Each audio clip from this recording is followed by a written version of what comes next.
Egg hopper. The egg hopper is a Sri Lankan breakfast dish built around a bowl-shaped rice flour crepe with an egg cracked directly onto its center.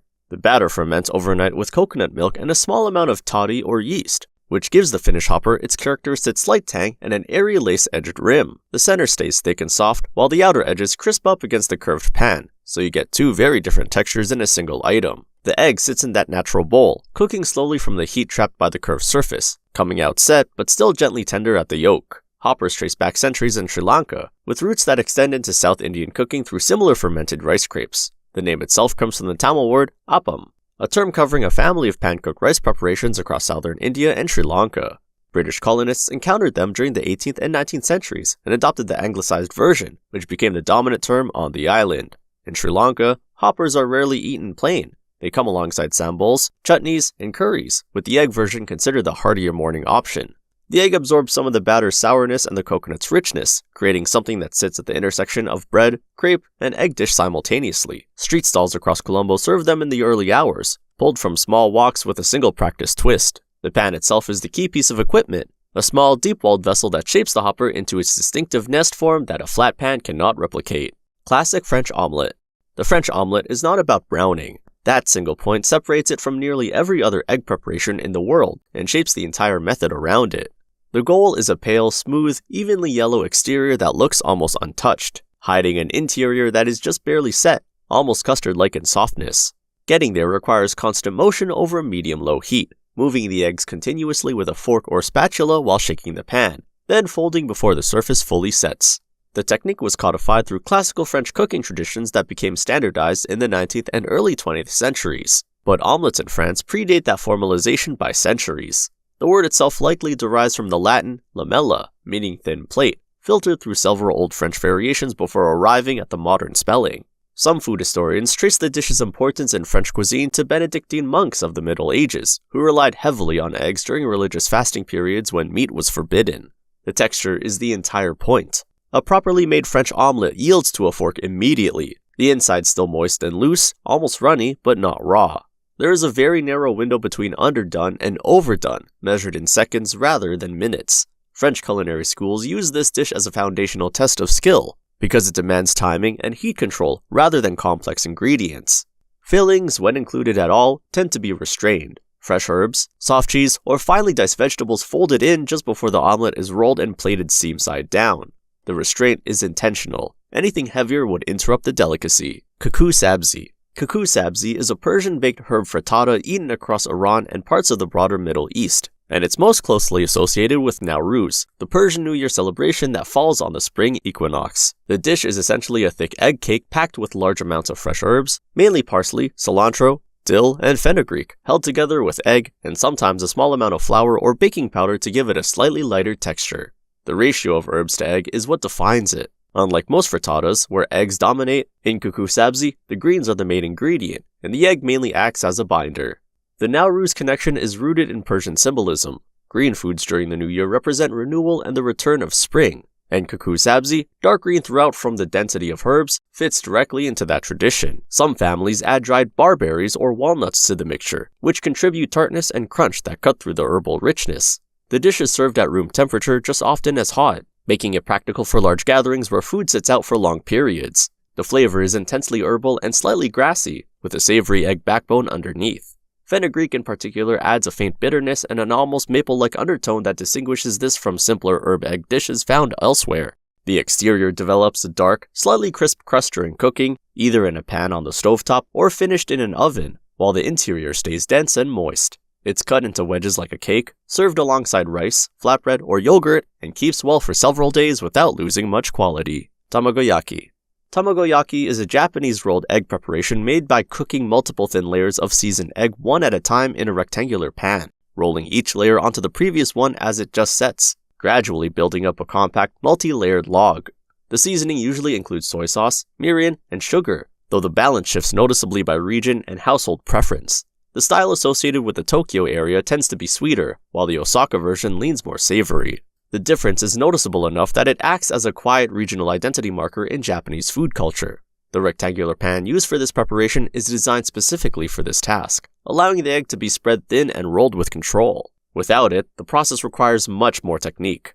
It's one of the few single-purpose cooking tools found in most Japanese home kitchens, considered standard rather than specialized. Tamagoyaki appears in two main settings in everyday Japanese cooking. In bento boxes, it is a standard component packed cold alongside rice and side dishes, where its firm, sliceable structure holds up well over several hours. In sushi settings, it is served as a topping on pressed rice, sometimes wrapped with a thin strip of seaweed, and in that context tends to be sweeter and denser contrast to the vinegared rice beneath it. The finished roll has a gently springy, soft texture, with a thin skin on the outside where each layer lightly browned, and cross-sections clearly reveal the spiral layering. The sweetness is rounded and mild rather than sharp, supported by a savory depth from the soy and mirin. That combination of sweet and umami-forward flavor is characteristic of a wider range of Japanese egg cooking, and tamagoyaki is its most refined expression. Tortilla de patatas. The tortilla de patatas, also widely called the tortilla española, is a thick potato and egg cake cooked in olive oil that has become one of the most commonly eaten dishes in Spain. Despite sharing a name with the Mexican flatbread, the two have no connection. Tortilla, in the Spanish context, simply refers to a round, flat shape, and the dish consists of sliced or diced potatoes slowly cooked in generous amounts of olive oil before being combined with beaten egg and formed into a firm, moist cake. The result is dense and filling, sitting somewhere between a frittata and a potato gratin. The origins are disputed, but the most widely accepted account places the dish's invention in the 19th century in the Navarra region of northern Spain, during the Carlist Wars. The story holds that a military cook developed it as an efficient way to feed troops using affordable, calorie-dense ingredients, eggs and potatoes. Whether or not the military story is accurate, the dish spread rapidly through Spanish society and became a fixture of everyday cooking by the late 1800s, eventually reaching the status of a national staple. One persistent debate in Spanish food culture concerns the addition of onion. Whether a proper tortilla should contain slowly caramelized onion or none at all is treated with genuine seriousness, with strong opinions on both sides. Onion supporters argue it adds sweetness and depth. Purists maintain that potato and egg alone are enough. The interior texture is also debated. Some prefer it fully set throughout, while others insist on a slightly soft, almost flowing center that spills lightly when sliced. Bar culture in Spain partly revolves around this dish, served in thick wedges at room temperature throughout the day, from mid-morning through late evening. Egg foo young. Egg foo young is a pan-fried egg patty of Chinese origin, most familiar today in its American Chinese restaurant form, where it typically arrives topped with a thick brown gravy. The base is beaten egg mixed with ingredients like bean sprouts, scallions, and some form of protein, poured into hot oil and cooked until puffed and golden on the outside. What mainly distinguishes the American version from its source is the gravy, a soy-based sauce thickened with cornstarch that appears to have developed as a local adaptation sometime in the late 19th or early 20th century. The dish traces back to Cantonese cooking, where a similar preparation was made with egg whites mixed with crab or shrimp. The name in Cantonese is a poetic reference to the hibiscus flower, chosen for the dish's soft cloud-like texture, and original versions were noticeably lighter and more delicate than the denser American adaptation. Chinese immigrants brought the technique to the United States in the mid-1800s, during the gold rush and railroad construction periods, and it gradually changed within American Chinese kitchens to suit available ingredients and local tastes. A well-made egg foo young is light and almost soufflé-like in the center, with a crisp and slightly chewy exterior where it contacted the oil. The patty puffs during cooking from the air beaten into the egg beforehand. Restaurants in China, especially those working within the Cantonese tradition, still produce versions much closer to the original, using finer ingredients and skipping the gravy entirely, resulting in something far more delicate than what most Western diners picture when they hear the name. The gap between the two versions is wide enough that they almost qualify as separate dishes sharing the same ancestor. Thai omelette. Kai jiao is the Thai name for this dish, which translates roughly as scrambled egg, though the result looks nothing like one. It's an omelette deep-fried or pan-fried in a large amount of oil at high heat, producing a dramatically puffed, blistered surface and a moist, tender interior. The technique focuses on a crisp, lacy edge and a deeply golden exterior over any kind of softness, making it one of the most recognizable egg preparations in Southeast Asia. The basic method involves beating egg with fish sauce rather than salt, sometimes with a small amount of water added to thin the mixture slightly, then pouring it into very hot oil. Fish sauce contributes a savory, slightly briny depth that plain salt cannot recreate, and it browns more easily in heat, which helps develop color and caramelization quickly. The omelette is eaten over jasmine rice with a splash of hot sauce or a fried chili-based condiment, making it one of the simplest and most widespread meals across Thailand, eaten at any hour of the day without distinction between breakfast, lunch, or dinner. The quality benchmark is consistent across street vendors and home kitchens alike. The surface should be blistered and deeply golden, almost caramelized in spots, while the center remains soft and yielding. Some versions include fillings like minced pork, crab, or vegetables, but the plain egg version is considered the original and remains the most commonly eaten. The dish is ready in under 2 minutes when the oil is properly heated, which partly explains its near-universal presence in Thai cooking.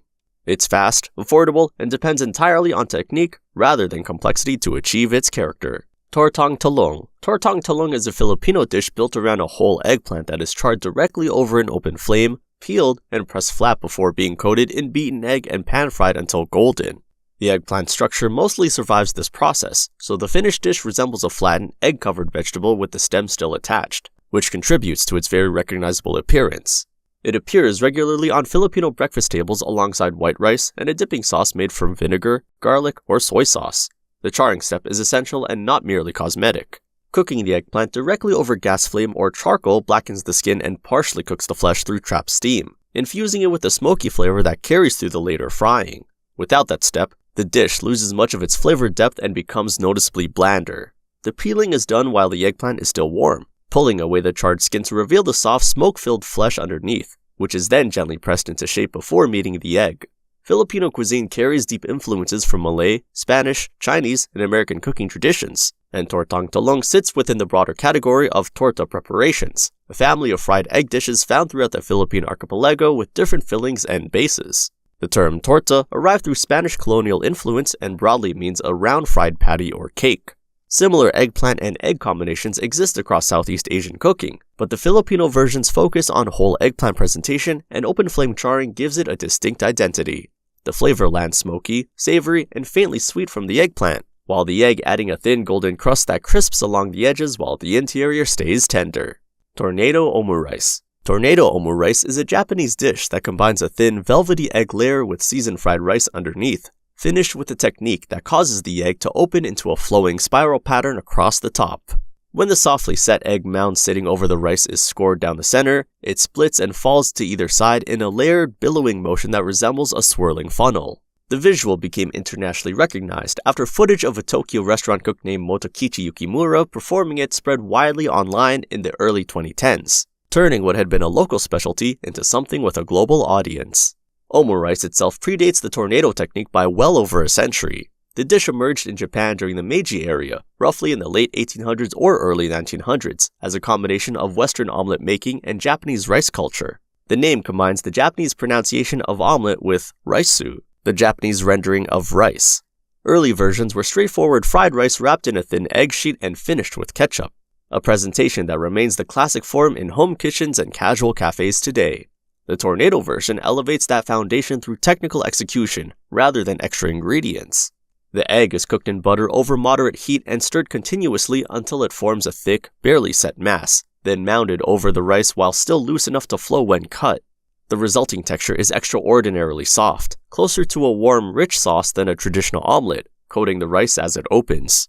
The rice beneath is typically seasoned with ketchup, demi-glace, or tomato-based sauce, providing an acidic, savory contrast to the egg's richness. Specialty omurice restaurants in Japan now treat the preparation as a signature display or craft, with execution precise enough to justify prices far above standard diner fare.